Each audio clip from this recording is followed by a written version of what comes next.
Assalamualaikum warahmatullahi wabarakatuh. Halo teman-teman, saya Eli Nuridaya dan kali ini saya akan menjelaskan materi Bahasa Indonesia kelas 11, yaitu teks eksplanasi. Tetap pantengin terus ya. Mari kita mulai. Tahukah kalian apa itu teks eksplanasi?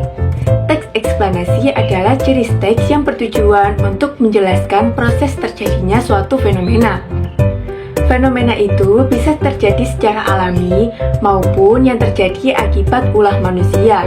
Nah, materi yang saya bahas kali ini ada 3, yaitu ciri teks eksplanasi, struktur teks eksplanasi, dan contoh teks eksplanasi. Mari kita bahas ciri teks eksplanasi terlebih dahulu. Sebelum memahami struktur teks eksplanasi, mari kita pahami dulu ciri teks eksplanasi. Yang pertama, informasi yang disajikan berdasarkan fakta atau kenyataan dan data. Yang kedua, fakta tersebut memuat informasi yang bersifat ilmiah. Yang ketiga, isinya bersifat informatif. Dan yang keempat, mengkaji tentang pengetahuan dan peristiwa. Setelah memahami ciri-cirinya, baru kita memahami struktur teks eksplanasi. Struktur teks eksplanasi ada 3, yaitu identifikasi fenomena, rangkaian kejadian, dan ulasan. Mari kita kupas satu-satu. Yang pertama, identifikasi fenomena. Bagian ini berisi identifikasi sesuatu fenomena. Hal itu bisa terkait dengan fenomena sosial, alam, budaya, dan fenomena-fenomena lain. Yang kedua, rangkaian kejadian. Bagian ini berisi rincian proses kejadian yang relevan dengan fenomena yang dijelaskan. Hal ini menjadi jawaban atas pertanyaan bagaimana dan mengapa suatu peristiwa itu terjadi. Dan yang terakhir adalah ulasan. Bagian terakhir ini berisi komentar atau penilaian tentang konsekuensi atas kejadian yang dijelaskan. Nah, setelah memahami ciri dan struktur teks eksplanasi, saya akan memberi contoh teks eksplanasi dengan judul demonstrasi massa. Silakan dibaca dan dipahami ya teman-teman.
Nah, sudah dibaca dan dipahami kan teman-teman?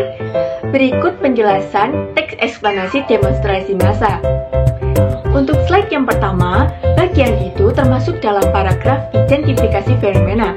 Untuk slide yang kedua dan ketiga, bagian itu termasuk dalam paragraf rangkaian kejadian. Dan yang terakhir, slide keempat, itu termasuk dalam paragraf ulasan. Gimana nih teman-teman? Apakah sudah paham? Jika tidak paham dan ingin mengajukan pertanyaan, komen di bawah ya. Terima kasih. Wassalamualaikum warahmatullahi wabarakatuh. See you.